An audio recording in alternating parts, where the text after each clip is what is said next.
is the Wasted Creatives podcast. I'm Michael Crilly, a dentist by trade, but a creative at heart. I'm here today with Dan from Gurriers. Gurriers are an Irish band that are blowing up at the minute, I would say, and I've followed and been listening to you guys since like 2024 when your first album came out, and then I'm also been interested more recently because you're currently working on your new album and releasing singles, and I have, who's already been in the podcast, I know that Mark Bowen has been involved in that process as well. But yeah, thank you, Dan, for coming to the podcast. Thanks for having me. My pleasure. We got you on the podcast by a very interesting booker on my part. Is that Lola Pettigrew reached out to me and said, I think you should get Dan on the podcast. And then the next day, you and I were chatting on Instagram. Yeah. And then now you're here. Because Lola actually, we've had Lola on the podcast and recorded an episode, but we haven't released it just yet. Yeah. Actually, I think your episode will come out after Lola's all the same. Okay, cool, yeah. But yeah, you've been engaging with Lola online a bit as well. Two artists kind of sharing a mutual love for creativity. I think so, yeah. I think, the first time I saw Lola was on Say Nothing, and they were incredible in that.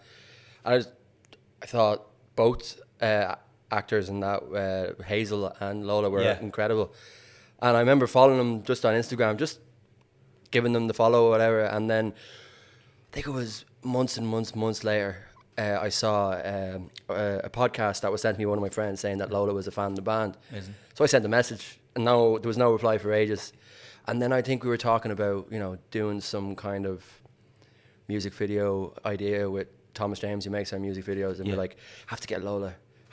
So I sent them a message, and they replied, and they said they wanted to do it, but then they were too busy because they're taking over the world. Because actually, Lola and I were communicating at that time as well, and was saying I would have loved to jump at the chance of doing that video as well. Yeah. So maybe another video. Maybe another one, yeah. Yeah, class.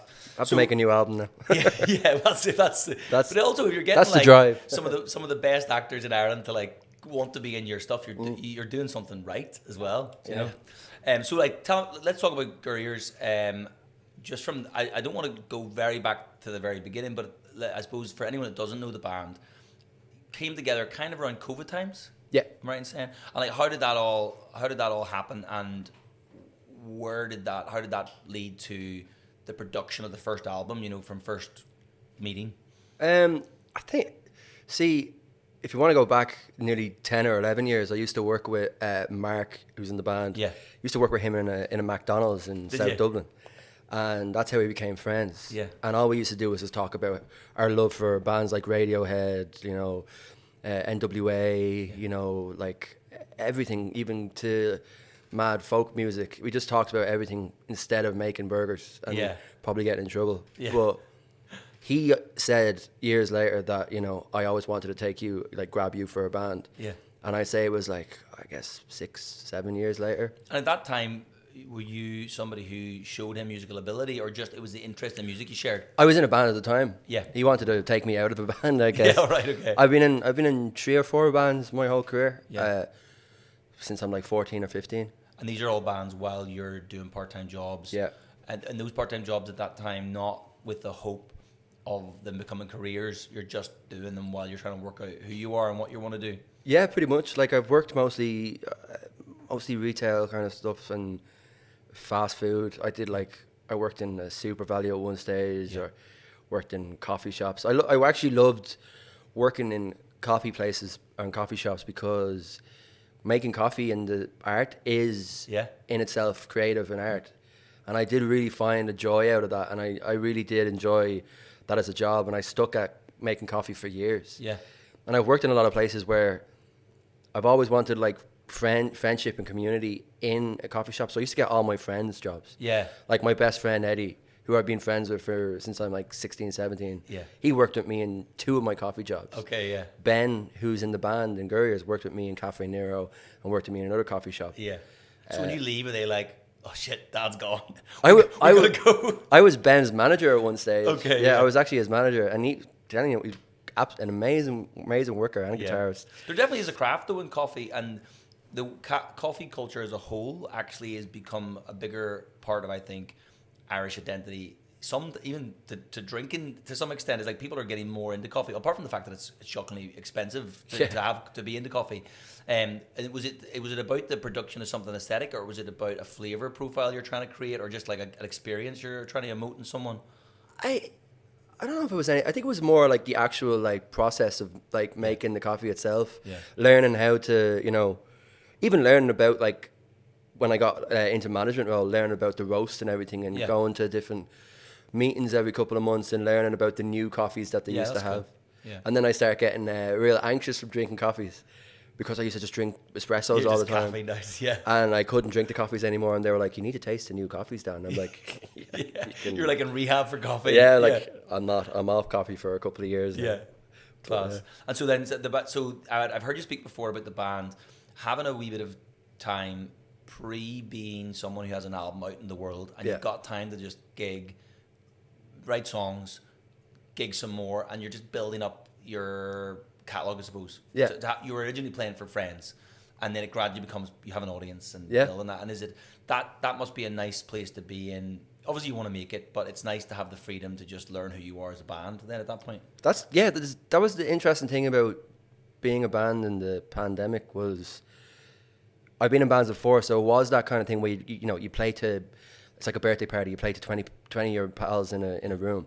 But with Gurriers, there was no gigs, so there was no pressure of having to put a gig on for so long. So we were able to just tinker away for so long on these different kinds of sounds, experiment on different kinds of ideas of what kind of music we wanted to do. And then when we got it, we started releasing just like really, really DIY, almost demo recordings. And they just did really well. And we put on our first ever show in the Workman's. Like we just announced it, I think might have announced it in July. It was for October and it sold out. It was like 300 tickets. unbelievable. But it was like Halloween night as well. So it was like a double whammy. Yeah. And it's always been quite good. I think our second ever show then was it a no? No, our third ever show was supporting Enola Gay up here in Belfast. Mental. Yeah. Third ever show. Yeah. And so but then you're well rehearsed because you have not been doing shows. You've been in. Where were you writing songs and practicing and things in Dublin? In Dublin, there's a place called Yellow Door where a lot of Irish bands have come and gone. Fontaines, Gilliband are still there. Murder Capital are there. Pillow Queens are there. Modra Solic are there. Unreal.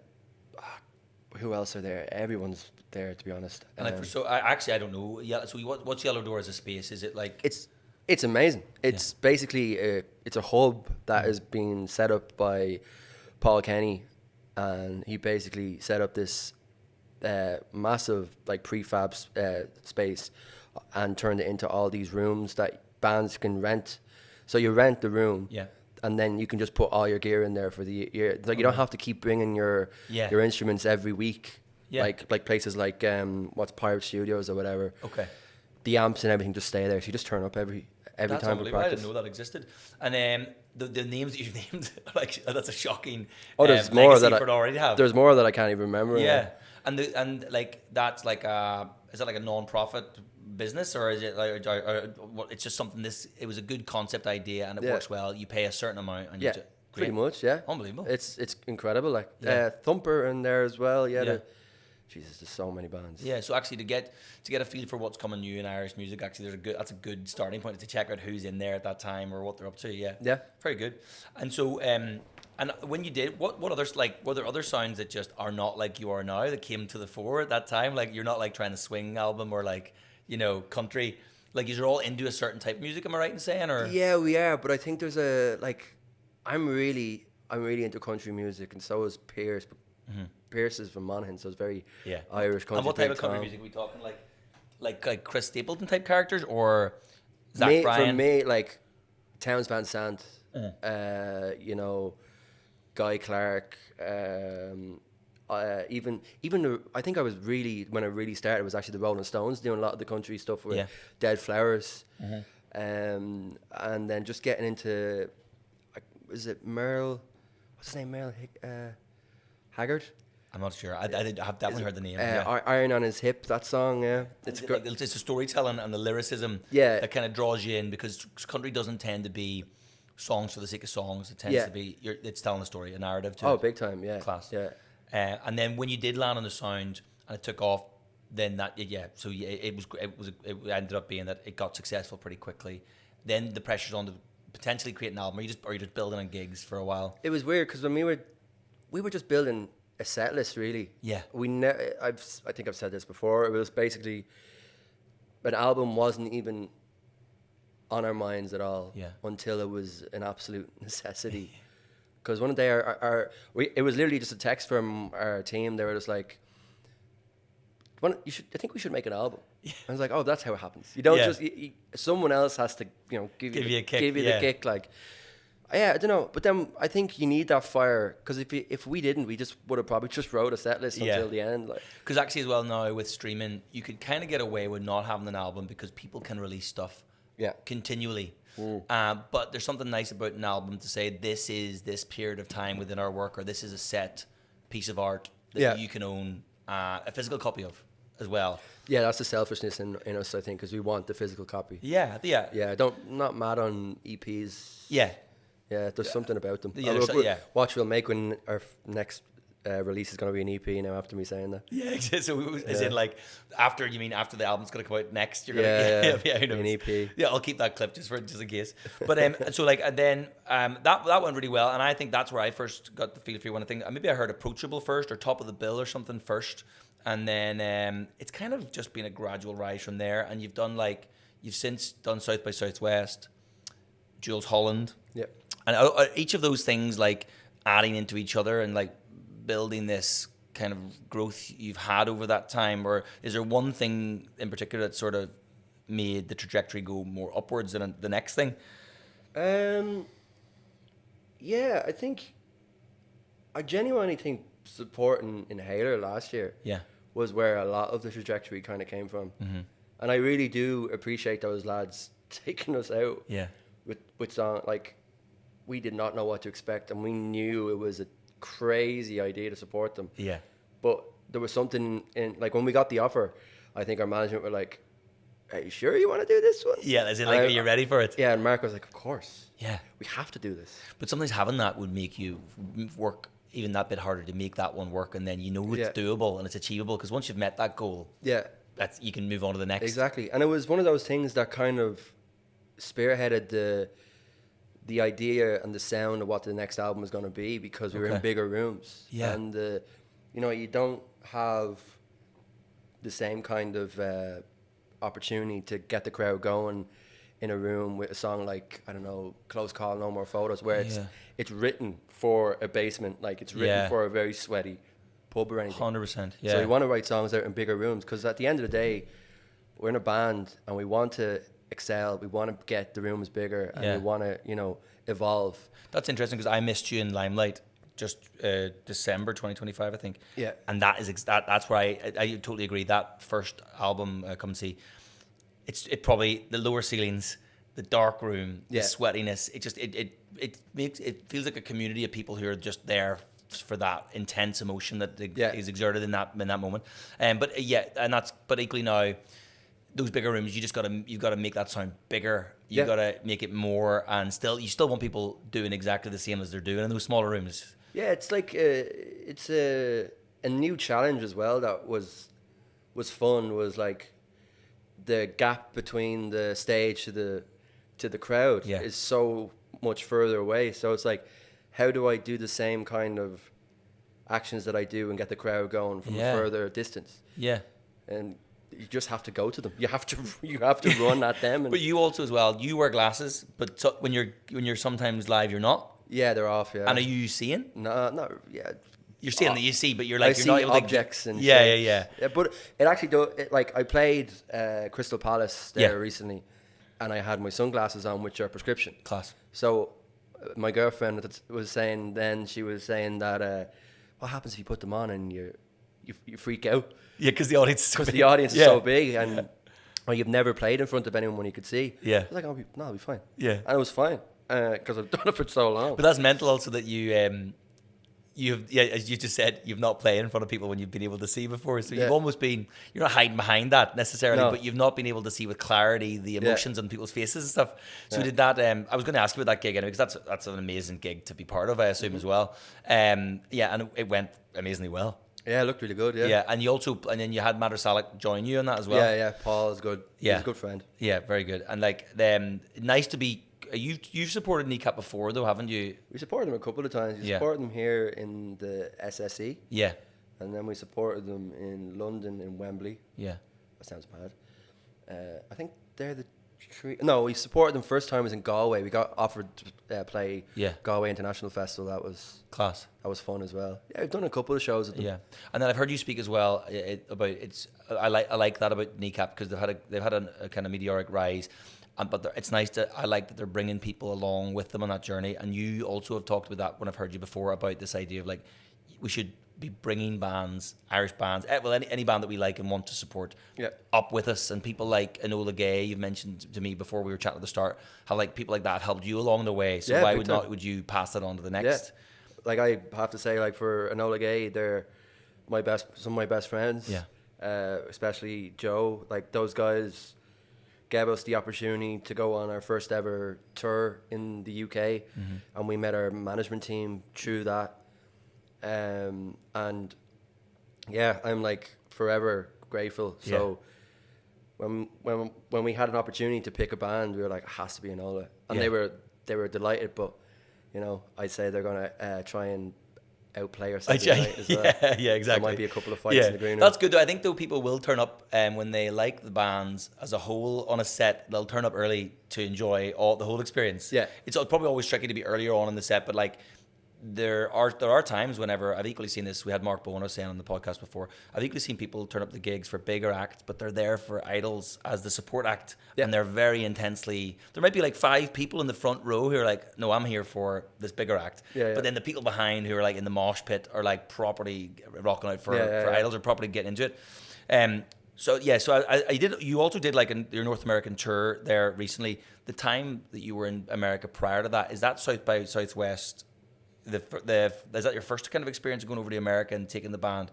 The first time we went over, we didn't actually play. Yeah, we pulled out because of the festival's involvement. Well, involvement with the American Army. Yeah, and obviously its ties to Israel and even just arms in general. Yeah, which seemed so tone deaf for a music festival of a lot of left-leaning artists.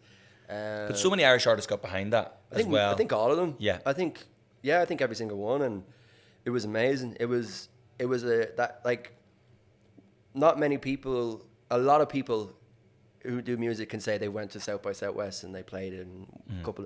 Not many people get to say they went to South by Southwest and just drank in Gurriers, Gaffin or Airbnb and cried because they couldn't play the festival. You know, they just hung out. There was a lot. It was very weird. We had a load of bands over in our B&B at one stage, and everyone was just really sad. Oh yeah, all just sitting outside smoking, no one saying anything. Yeah, Cardinals. I kept telling Cardinals to get into the pool, go for a swim, a swim. They wouldn't. They were like, it's like the most depressing band meetup that ever existed. It was great crack. I was like, I'm in Texas. I don't care. Exactly. And is there a fear at that time then, like amongst the bands and yourselves, that what if this doesn't happen next time round? And then it's gone. It has happened next time you got back there. Eventually. Well, we did say we would like the guy who worked for a lot of the Irish bands, and I think it's Irish and Australian bands for South by Southwest, was really upset and really down because this happened, and he was like, I really love to get you guys back. And as the Irish group and Culture Ireland and First Music Contact and everything, we said we'll only come back if you drop the sponsors. Yeah. And then like I think it was about 6 or 7 months later, we saw on the news that South by Southwest have dropped the sponsors. And then literally, I remember Angela Dorgan, who is an amazing woman who basically brings us over to South by Southwest and gives us all these opportunities. She came by and she walked past my old job when I was in coffee, and she goes, "You're in South by Southwest this year? I should have told you that." I was like, "We got it." Yeah, so you're still working? Yeah, I was still working then, and she said, "Yeah, you're doing South by Southwest." I was like, "Deadly! I should probably tell the lads." Yeah. So we got that again. We went over, and our whole thing was, let's go there. Let's hopefully try and find a label. Let's try and find an American book an agent. It's kind of a networking opportunity. Yeah. Yeah, as much as anything. And and they're trying to maybe smooth you guys a bit as well. Oh, yes. Yeah, yeah. A lot of margaritas. Yeah, class. Yeah. And like, does that feel at that time that you need that and that needs you? Do people still go back to South by Southwest after having all those things? Or is it more when you're at that stage of your band that you're doing South by Southwest? Yeah, I think it's really mostly for bands to kind of connect with. It's like almost like speed dating. You're going around talking to loads of people and they're just handing you your cards, and you know it's also really strange. It's like Austin's an amazing, really cool city that's just shadowed by huge tech stuff. Yeah. And South by Southwest just seemed like it was the same thing. It was all very tech heavy and AI, and Elon Musk was there I think as well, which was weird. But yeah, it feels like if you've got the label and you've got the American agent, don't know if you'd go back. Yeah, fine. I think when bigger bands go back, it's like the Black Keys played. The singer from what was that band? Creedence Clearwater. Yeah. He played, and that was more like a showcase type thing. Showcase. Yeah. Yeah. Load of cash in the pocket. Yeah, yeah. You're trying to negotiate your deal with your label, and I suppose in that sense then as well, after that you've then gone back since now and done a tour very recently. Yeah. And is that was something that had you seen that coming this like as early in your career as early as this, or I've heard you talk about, is it maybe Mark or one of the members of the band that are like always forward thinking about your next kind of step and your next move? Oh yeah, I don't think he can never enjoy being in a band because he has his next goal the setting. Next thing is already like I don't know if he ever wins awards, he'd be like, we need the next one. Yeah, okay, that's hard. Yeah, you have to sometimes live in the moment. You need someone like that in the band. Yeah, to keep you going. And those when you were picking those cities and planning that out, was there any particular ones that you were like, we're dying to play? Like, was it New York, maybe Seattle as well? I heard you talk about. How was that planned out, and then also how did it go? Yeah, no, the gig was amazing. I think when we were going there, I think we did like 200 tickets. Yeah. But then they put out this mad video, the venue itself, about like Irish bands and stuff and bands that they were playing, and it blew up on social media. And then they went from like the 200 cap room to the 500 or 700 cap room. Unreal. And we saw that's your first time playing in New York. New York, and it was amazing. Rolling Stone were there. Class. Some like chiropractor gave us an email, sent us an email, and he's like, "I'll give you all free like massages and check your back and everything." Yeah. Like, he full on like cracked my neck and my back. Oh, you actually went, class. Like that's what I do sometimes as a dentist. I'm like, how do I engage with this person in this realm? They're like, can I offer them a little bit like teeth whitening or something? Yeah. We might hang out. He just sent me. He sent me a list of all the P's, like Idols, Fontaines. He said people that had been to him before. Yeah, and he was telling me, he's like, oh, this person doesn't like getting touched in their back, and this person doesn't like this, and I'm like, okay, and then just breaks my neck. Yeah. I'm like, am I going to be able to sing? He's like, you'll be fine. Yeah, class. Oh, very good. Yeah. And because actually New York for me, that's the same. I've been in New York only once, maybe like 2 years ago with my wife and daughter. And my wife is always like, this is one of the best cities I've ever been to in my life. And it really did feel like I expected it to feel. Do you know, like that idea you have of it from movies and from, there's something about it that I wish I could go back in time and maybe live there for 6 months, a year. Yeah, same. Because it's just something really cool about it, but it doesn't feel overwhelming to me like maybe London sometimes might. Yeah, definitely. When we were there, like the band was supporting us. One of my friends, Danny, he's a really good friend of mine now. Like, and we ended up going out in Brooklyn and drank a lot of Miller High Life and played pool and got a pizza slice and stupidly nearly got a tattoo in a bar, and I was like, I want to live here. Like, it's class. Like, this is amazing. Yeah. And I think there's it as a band, when you come to somewhere like that, are the fans that come to see you Irish? There are some Irish fans, I assume. Yeah. But is there a difference between the crowds in America than... Obviously, there's a difference to some degree, but like, how much of a difference is there between American crowds and Irish crowds? I think people still really went mad. Yeah, just get into it. They're really into it, and there was a lot of like, jumping around and moshing, and class. A lot of Irish people in a lot of the gigs. But yeah, every gig was really good. Even San Diego. Yeah. There was like LA was crazy. LA was a crazy gig. Yeah. Yeah, every gig was like really, really good and so memorable. And Yeah. I don't know. I think even to think back about it is exciting because we're going back in September. Yeah. We're not playing anywhere we haven't played before except Austin. But yeah, just buzzing to. Class. Oh, Chicago as well, actually. Yeah. I've heard you talk on the podcast about having the person you're talking to. I don't want to. I've not got their name, but basically, this idea that touring is a tough thing to do. You're on top. You're all on top of each other a bit, but you're obviously wanting to do this and you're loving the gigging, but you might need a bit of time to yourself. And you were using an app, am I right in saying, to kind of like document days where you like take photographs and then write about your day? It's almost like a journaling type app. Yeah, Polar Steps. Yeah. I haven't used it since that big tour. Yes.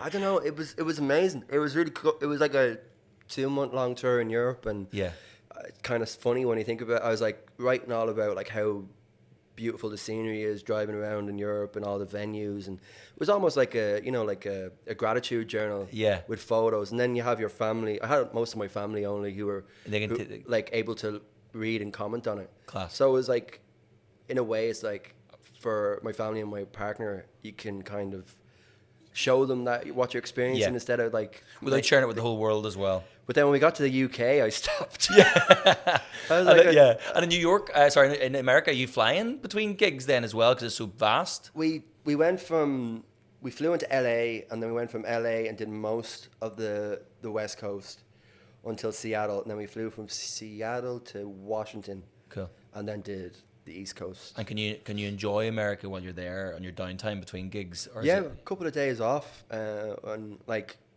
one of the things I really have learned recently is like to just go out and do your own thing as well. Yeah. Because that is one of the things is like we have all learned is like giving yourselves space. If other people just want to chill out and do nothing, it's like, but I'm going to go out and go to Hollywood Cemetery and look at all the dead celebrities. Yeah, because otherwise you'll just hold it. You'll build something up within you that is a resentment towards the other person not wanting to get involved. Or, yeah. And you're like a family to some extent. Oh yeah. So class. And then so going back, that's September time you're going back, and that'll be like an album promotion push a little bit. Yeah. But still like a very enjoyable experience. Do you need to have time then when you get home to just decompress from all that and just live your normal life again? You won't get that this year. I think we land. You're kind of into a European tour then after UK and Ireland tour? I think we land and we're straight into more gigs. Yeah, okay. I think. In the run up to Christmas. Do gigs kind of have to happen within certain calendar months for bands generally, do you think? Or they're like down months where people everyone gigs, do festivals in the summer a lot of the time, and then there's a big push up to Christmas kind of. Yeah, there's like everyone's gigging in October, November. Yeah, because funny, that's what I've got tickets, as I say, to you guys in October here, but also then in August I've got tickets to Idols maybe, and then there's like Madrasa are playing like December here as well. It's like it's actually from a fan perspective, it's like a really good run of gigs. It's fun. And it's great when bands come to Belfast as well, because you don't need big like the biggest bands in the world to come, because you've got so many good bands that are in your vicinity that are really like playing nice size gigs as well. I always seem to miss the fucking Limelight gigs, the really small, like intense gigs. But like I can't wait to go and see you guys live there, because I've not seen you live yet, and it just seems like a really intense, nice. I also think the audiences.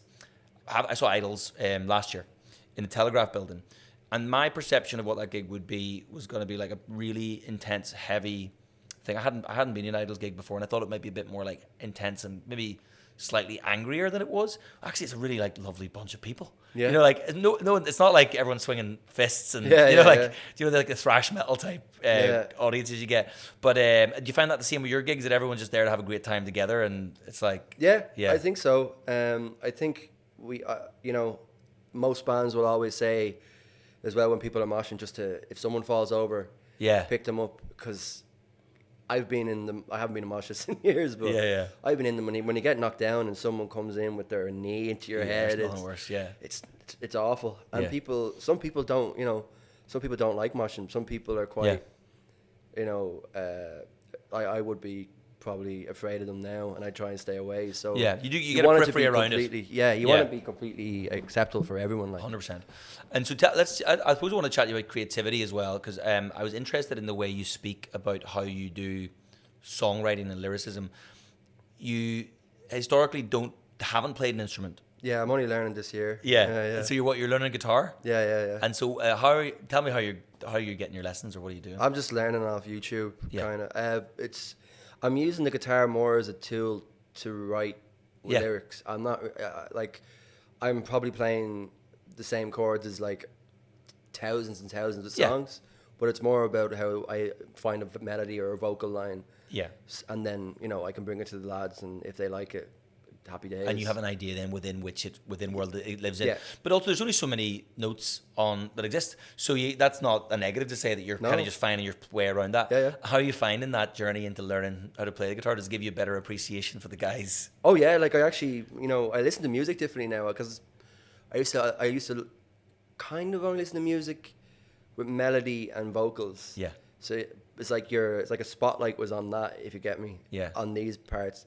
But now when I'm listening to music, I kind of hear like the chords, and I probably a lot more when we're doing sound check, I'm looking at the lads a lot more. They're probably like, what the fuck? Are you looking at? Like, My mate got in the guitar recently, and what I find is, and this, I play a bit of guitar, but probably more like rhythm based. And when you play guitar now, you look at people's hands all the time. Yeah, that's what guitar, I was, you're like, is that a G? What sort of, what's he doing? And then Mark Bowen, actually, via my wife, I was turning 40, and I wanted the guitar, electric guitar. I'd always had acoustic, and she reached out to Mark, and he was shockingly helpful. And the guitar I own now is basically on the recommendation of Mark, and also the amp that I have. Yeah. But he was like, get a guitar tech also to set it up properly. So I've actually got stuck at this point where I'm like, fuck, where do I find a guitar tech? Because I'm not in the musical realm, but I'm like setting myself a goal. But the next time Mark sees me with that guitar, I'll be like shredding that thing. Yeah, that's amazing. So instead of just doing like in the first 3 frets. But so your lyrics. I've heard lots of different ways of you describe this, but tell me a little bit about where lyrics come from, where you find inspiration. How does the song begin for you? It's all very different. I think for a lot of it is concern. When it comes to political stuff, it's concerns what you see online or on the news or whatever you read all the time. But I'd always wanted it when it comes to songs like Nothing Happens Twice, we play live a lot. It's like I like finding lines or creative things from weird places. Like hearing someone on the streets in Dublin say something mad, or like Nothing Happens Twice came from a review of the Samuel Beckett play Waiting for Godot, where this woman said in the review, it's a play where nothing happens and nothing happens twice. Yeah, love that. And I was like, stealing that straight away. And then I like to have a line. Mostly if I have a line and it's a really good line, I'm like, I can write something out of this around that. I can create a narrative and a story just about this. It doesn't have to be the chorus. It doesn't have to be the very start of the song. It just has to be in the words. And then are the guys writing music on their own bat in the back in a different realm, and you're coming together at some point and trying to fit those two things together to some extent? Yeah, definitely. There's a lot of things. Like Ben is really, really intuitive and really honed in on what everybody in the band does.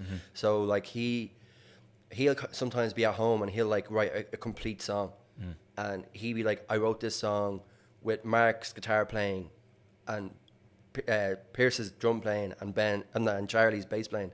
He plays like them, right? And then he'd be like, and I wrote it, and this is what he'd be like, I wrote it with your vocals in mind. But he never really puts vocals down, because he's composing a piece as such. He will really a lot of the songs that he'll have them done fully, full done, instrumental basically. Yeah, and then we'd be like, we're completely just take it apart.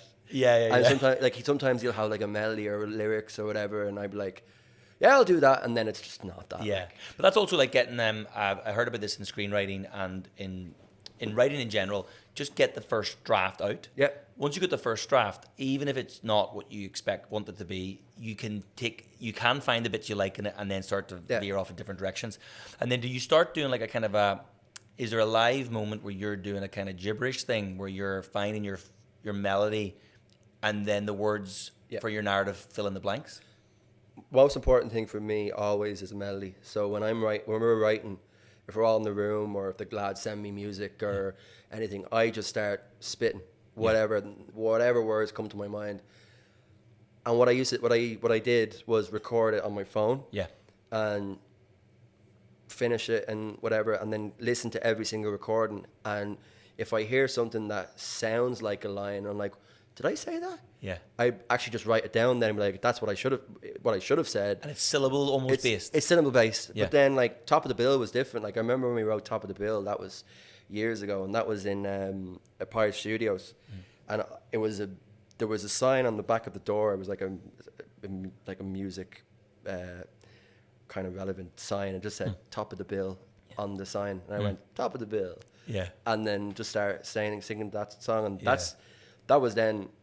I went home and then I started writing. Like I think I spent like hours just like writing different versions of it for ages. But yeah, that line for me is really interesting because it almost sounds comedic in the way you say it a little bit as well, or almost a little bit like it's a character voice for that. But that's not common in all the songs. It's that one. And I heard you talk about that before as well. Is like I love that you find it in different places.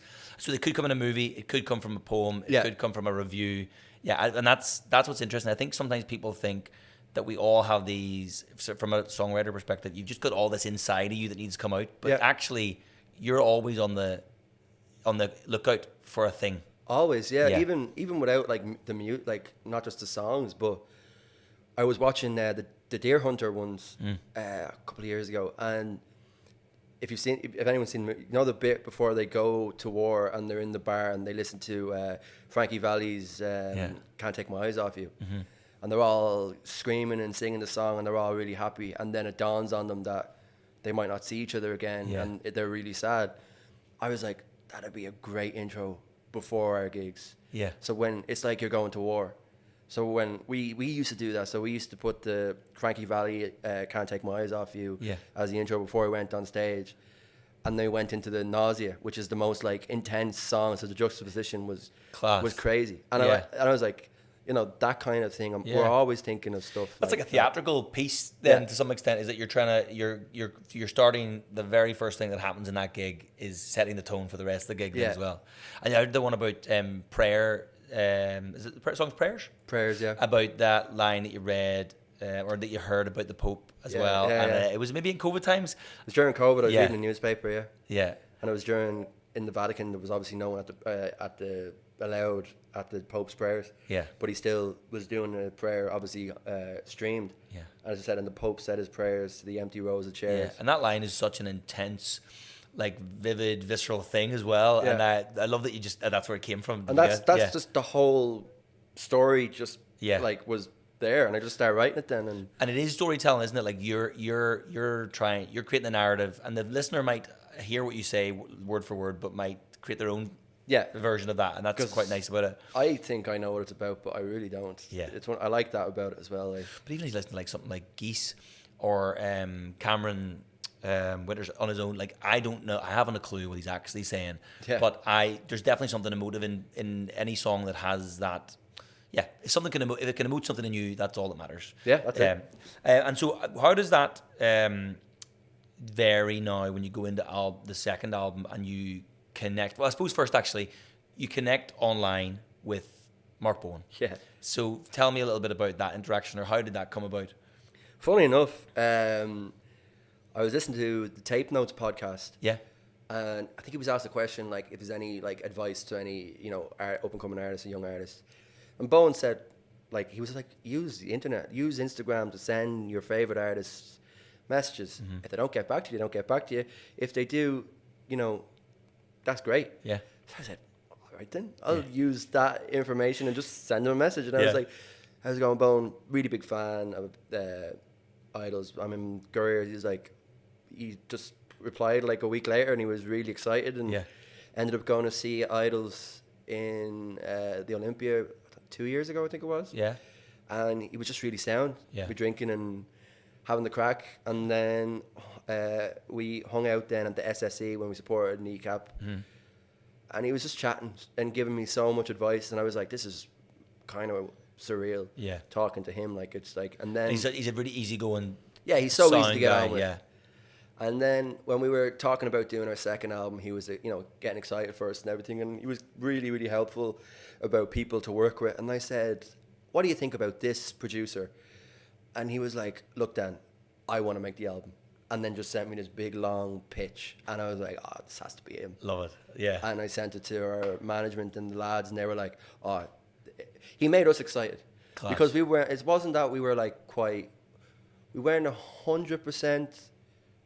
We weren't 100% ready for an album before his message. Yeah. There was like we needed like one more or two songs left. Mm-hmm. Like we finished the song in pre-production with Bowen that's on the album. Class. And it's one of our most like experimental, weirdest songs, but we love it. Yeah. And he was very like, what if you did this, or you need to do this, or he was really good. I used to love all of his ideas and stuff. So yeah, it was an amazing opportunity, and it felt mad to be from listening to his advice to. He's crazy passionate as well about the sonic elements of songs, and I love that. I actually learned a lot from even just chatting to Bowen about just like the different things that can exist within sound, and like how the sonic there's only three things that can happen, there's delay and there's distortion, there's this, and actually having someone have that level of like excitement for your craft can only be a good thing. And then but also I think I like to think that extremely respectful to you guys as a band, and like able to work with you in a way that it's for you, he's serving your art, I suppose, rather. And so the album, then you've had the first single for that came out, Nobody's Coming to Save You, which is also the title of the album. Was it is it a scary perspective to put that out into the world when you're saying this is the first single of this piece? Yeah, I was talking about this recently. There was like less apprehension or scariness than the first album, because I think you've done it. Yeah. And I think when you've worked, like, we had such a great team working with us that I think my only kind of apprehension is that like people are like, you had all those people working with you and this is all you could make. Okay, And I'm like, I'm really proud of it, and I'm really proud of what we were able to achieve with the amount of time we had to make it. Like we were on tour for so long. Yeah. And in between every week, whenever we were home, try to finish this album. Yeah, that's it. Because you that's the one thing. Your first album, you got all the time in the world. Yeah.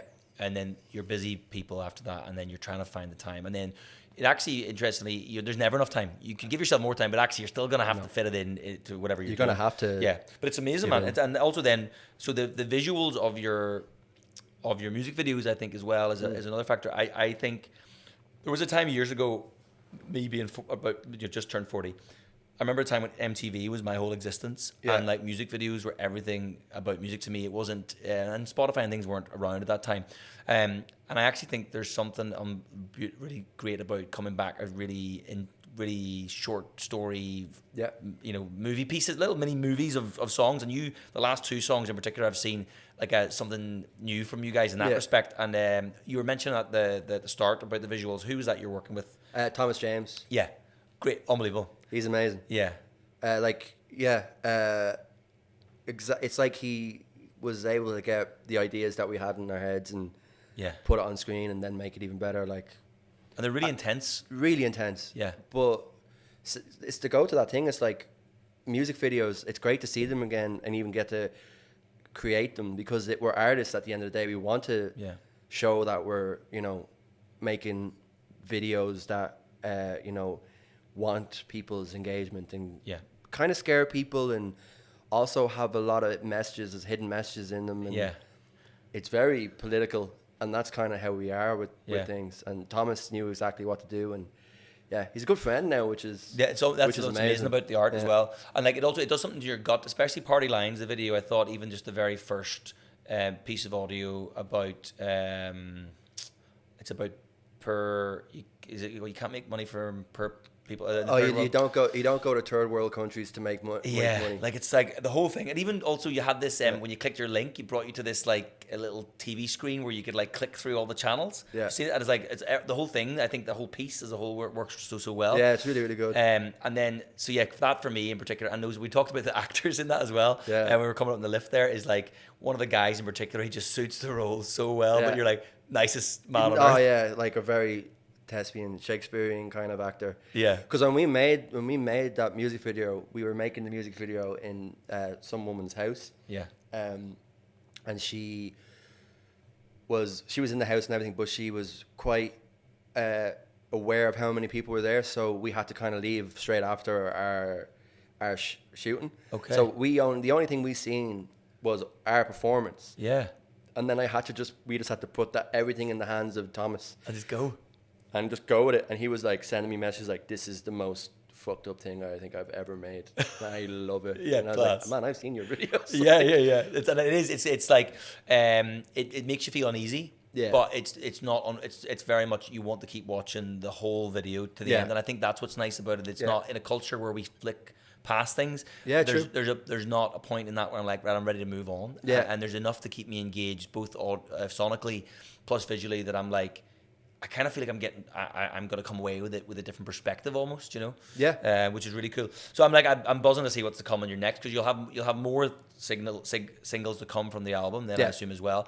And in each one of those singles, will you create a visual experience? I think so, yeah. Yeah, class. And is that the part of the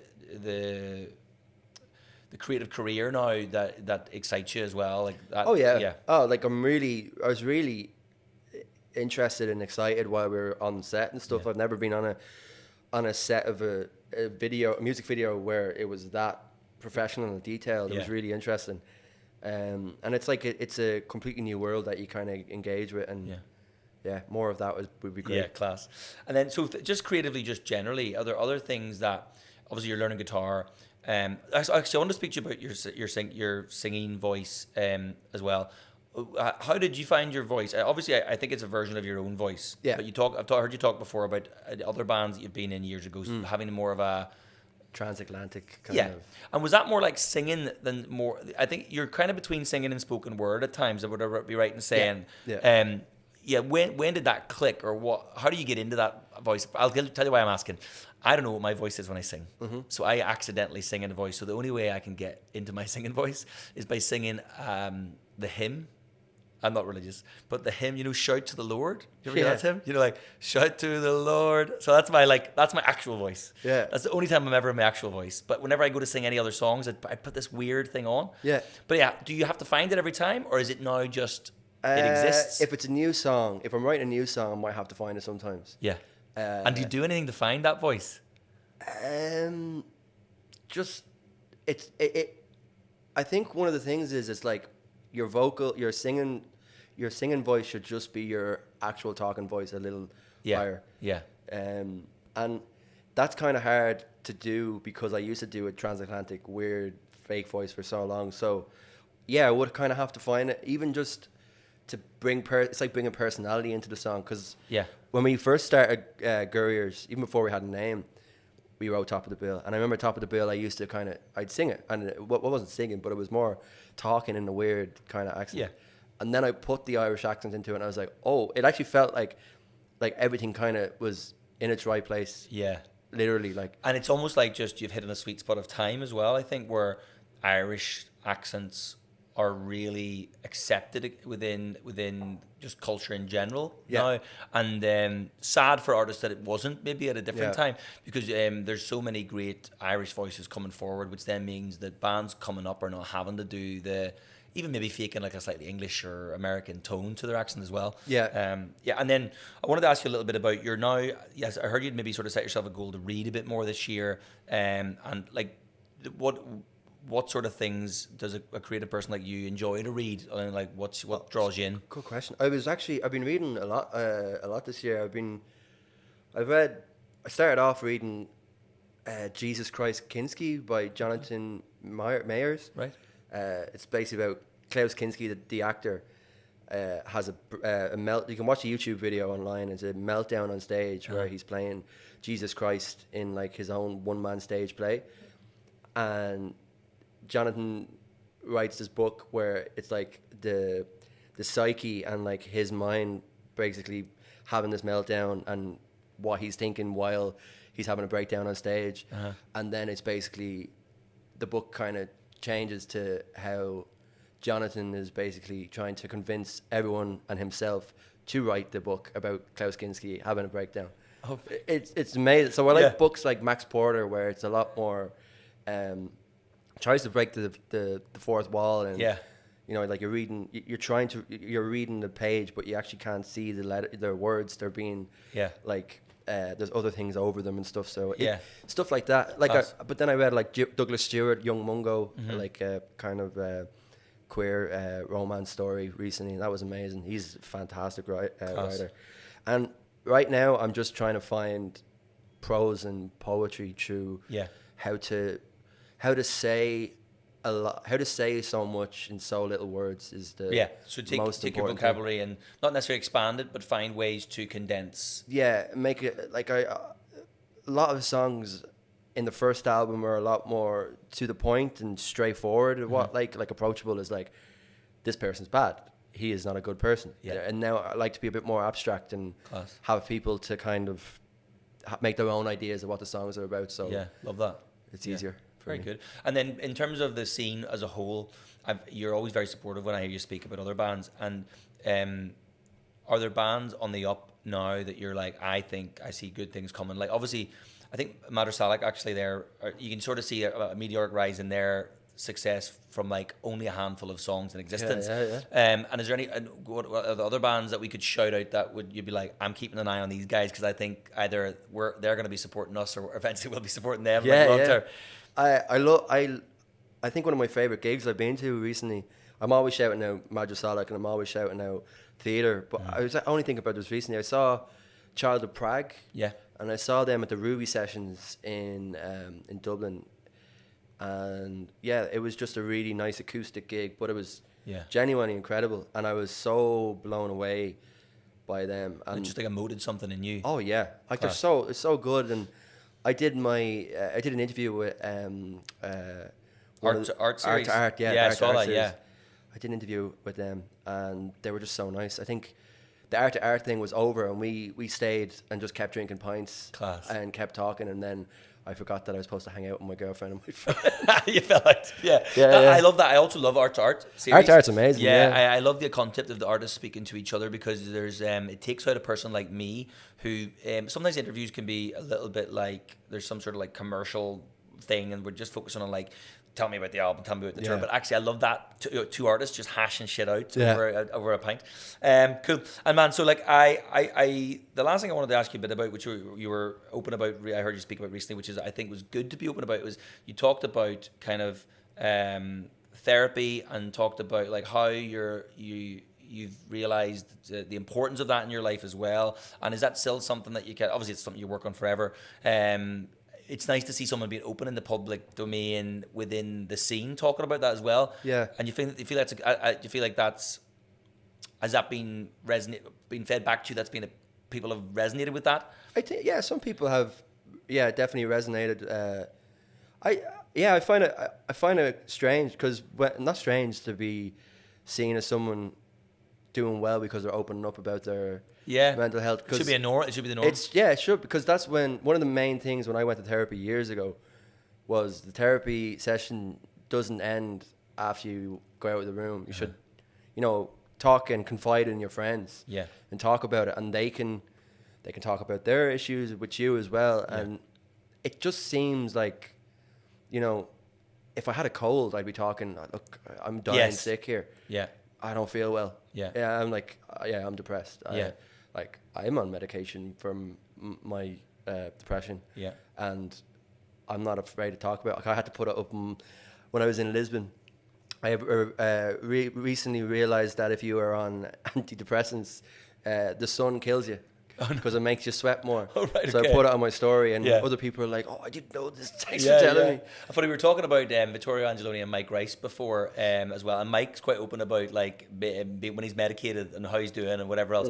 And so many people in and around us are medicated. My wife and I were talking about this with some friends recently, and some people just like on the side, like coming over and going, you know, I don't talk about that. You know, that's not something I talk about. But thank you guys for talking about that. Or, you know, I just think, yeah, you're totally right. It should just be the norm. And there's something in maybe is it maybe an Irishness in Gaelic where it's like talking about something being on you. Or it's like the way it's phrased. It's not I am angry. It's like anger is upon me. Yeah. You know, and in the same way, I think in that way, like mental health, anxiety, depression. It's not that it is us. It's within us, or it's, you know, it's something. Yeah.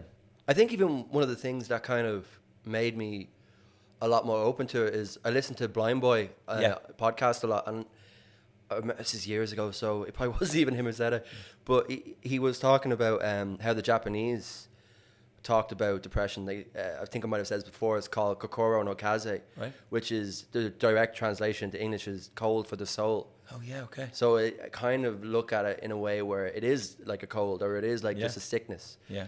And I think that was because people in Japan had that like kind of stigma or taboo against antidepressants because the same thing. But then when they came out with this phrase, they were like, "Oh no, that is that's easier." Yeah, now. I love that. Yeah, that's class. Yeah. Fair. Well, I wanted to just I'll wrap up now. I never know how to finish these things, let alone how to start them.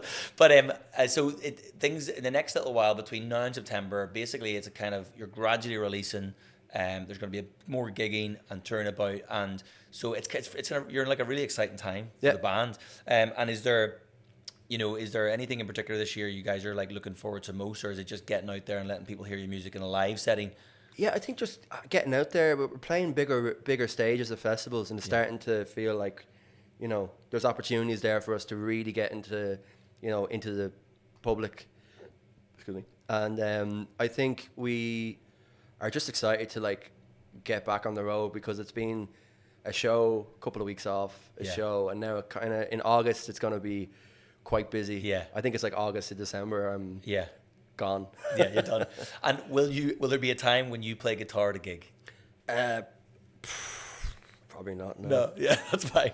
Even if you can just have it at home, that's fine. Yeah, maybe it's just at home. Maybe if I just write things. The lads want me on stage playing guitar so they can get synths and everything. And I don't know. One of our songs in the song Party Lines that's out has the congas on it. Oh right. So yeah, maybe someone needs to do that. Yeah. Won't be me. Class. Okay. Dan, listen, I appreciate you coming to the podcast. Thank you so much. Cheers. And I can't wait to see you in October. Cheers, man. Thanks so much. Thank you. Sound.